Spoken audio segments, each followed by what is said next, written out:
All right. Thank you, Mr. Leader and Whip, and our Vice Chairman, Blake Moore, is filling in for Elise, who's a little under the weather this morning, our conference chair. Glad y'all are here. Lots of things going on around the world, and let me address first, it's top of mind for us, the death of the passing of Iran's president. We would just say clearly that the world is a little bit safer place this morning because of that. He was clearly a malign force to the Iranian people and to Israel and the West. While he engaged in torture and terror, the International Criminal Court, I think it's important to note this morning, maybe ironically, they never targeted him or even considered arresting him. But instead, what we see right now is the ICC has chosen to target Israel with baseless and illegitimate arrest warrants, and it's attempting to equate Israel's just war for its existence with the horrific acts of the October 7th massacre. To us, this is just unconscionable. You have international bureaucrats. We're not going to allow them to use warfare to undermine state sovereignty or usurp the authority of democratic nations. America should punish the ICC and put Karim Khan back in his place. And if the ICC is allowed to threaten Israel's leaders, we know that America will be next. There is a reason that we've never endorsed the International Criminal Court, because it is a direct affront to our own sovereignty. We don't put any international body among or above American sovereignty, and Israel doesn't do that either. Congress is reviewing all of our options right now. We have some very aggressive legislation that we're going to push as quickly as possible. It will impose sanctions. And if the ICC moves forward with its absurd warrant arrest or request, this is going to be an even bigger international problem.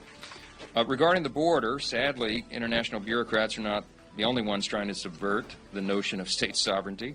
Our own Commander-in-Chief, Joe Biden, is continuing to undermine America's sovereignty through his open border policy. We got the latest report from the border this morning. Fox News' Bill Maloogian reported that there were large groups of persons coming from Middle Eastern countries and China, men of military age probably, and by appearance of military capability, just flowing right across the border into our country.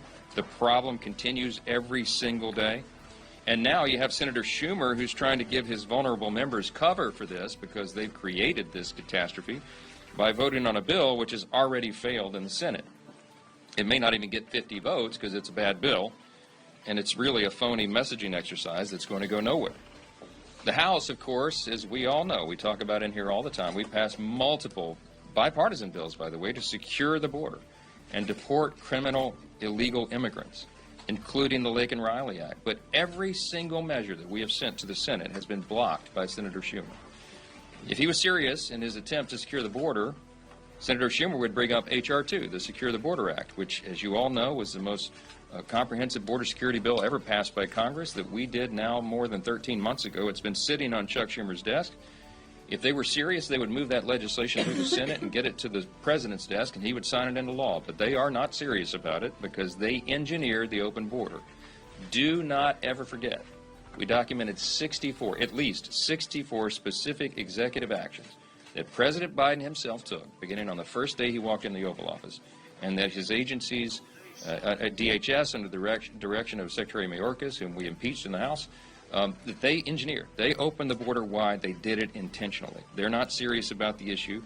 Many Democrats, many leading Democrats here in Washington want illegal aliens in our country. Why? So they can become voters and they can affect the outcome of the census in 6 years to affect reapportionment in Congress.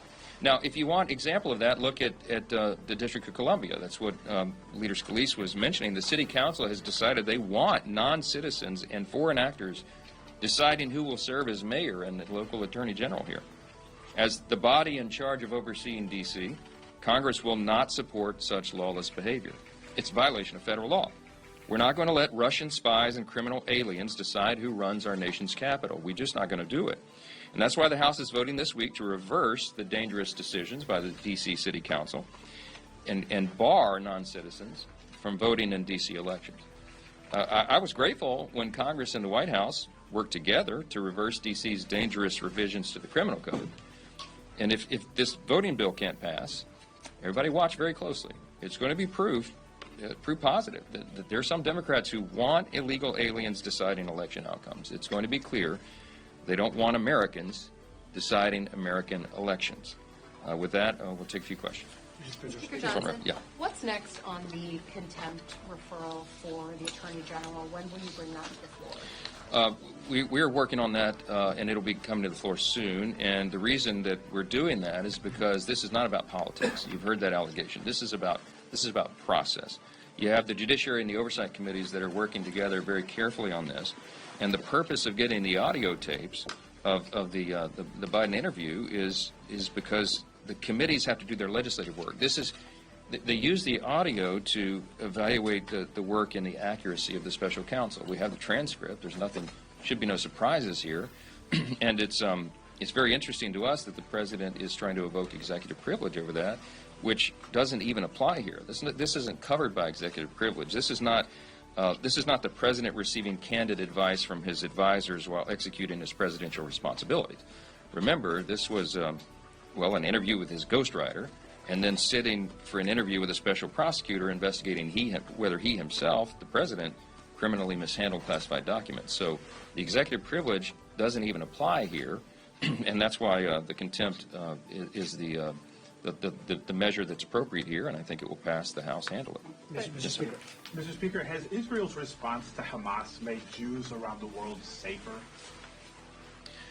I'm not sure how to evaluate that question. I will tell you that Israel is in a fight, an existential war for their very existence, and Hamas has made clear they want to eliminate the state of Israel. Hamas is a proxy of Iran, who has said the same thing. This is a high-stakes battle for the survival of a nation and our very close friend and ally, and a very important one. And it destabilizes all global affairs. I mean, the Middle East is a tinderbox, and now you got hot war going on there. We have to stand with Israel unequivocally, and we have to protect and help do everything we can to protect the Jewish people. Just because of their ethnicity on college campuses right now, they're under physical threat just because of who they are, and that is not who we are as Americans. That's why we stood so strongly against that. That's why we stood here just 2 weeks ago and announced that we're having a whole-of-house approach and investigation on the funding streams to these universities that are allowing this madness to go on in these campuses. We have to look at every angle and every approach we can to stand with the Jewish people and stand with Israel in their time of great need, and we will continue to do that. House Republicans are going to do that consistently, and we'll that'll be a big theme here. The second row. Yes. Thank you, Mr. Speaker. Could you talk a bit more about what kind of coordination you've got with the Biden administration and Leader Schumer on a response to the ICC and possible sanctions, and how closely you might be looking at the Chip Roy Brian Mast bill versus something else altogether? Well, look, there's some great ideas on the table. We're down to the fine points of that. I've spoken about it directly with Prime Minister Netanyahu on Friday, I think it was, and I'm scheduled to talk with him again today.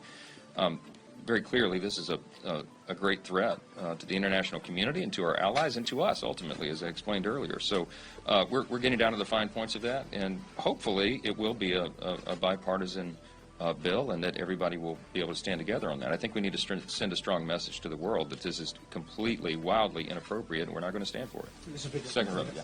Thank you, Mr. Speaker. What is your reaction to Ireland, Spain, and Norway saying that they would recognize Palestinian statehood?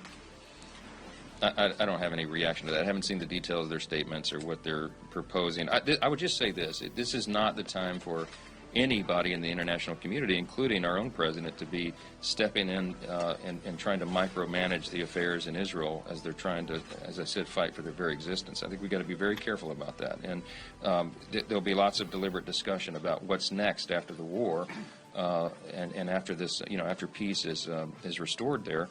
But I think it's premature to do that, and I'm not going to comment on that much any further. Yes. You've been very clear about your disdain for the hush money case, but what about the underlying alleged conduct of paying off a porn star to keep this extramarital affair allegedly quiet? You're a deeply religious man, a moral man. Does that alleged conduct cause you any concern about the former president's character? Look, I'm not going to comment on that. What we've said about what's happening in Manhattan is I've called it a disgrace because it is. It's clearly lawfare. They're clearly going after President Trump because of who he is, because he is he'll soon to be officially the nominee of the Republican Party for president of the United States. They've had him tied up for weeks in a courthouse when he should be out, have the ability to speak freely and to campaign and to be around the country. This is clearly by design. These prosecutors in these various locations clearly have coordinated with the Department of Justice in Washington. Everybody knows what's going on. Everybody. If you look at this objectively, there's no way to look at this in any other way. The case is patently absurd. You've had every legal analyst across the board acknowledge as much. It needs to be handled quickly, and I hope that he will be fully acquitted there and we can move forward. But the damage has been done. They're doing real damage to our system of justice itself. And you've heard me say many times, that's my greatest concern. If the people in a constitutional republic do not trust that justice is fair and that you have equal justice under the law, then we lose a very important element of what it is required to maintain a republic like ours. And so we've got a lot of repair work to do, I think, to the institution itself and to our system of justice after this madness. So with that, we'll leave you. Thanks so much.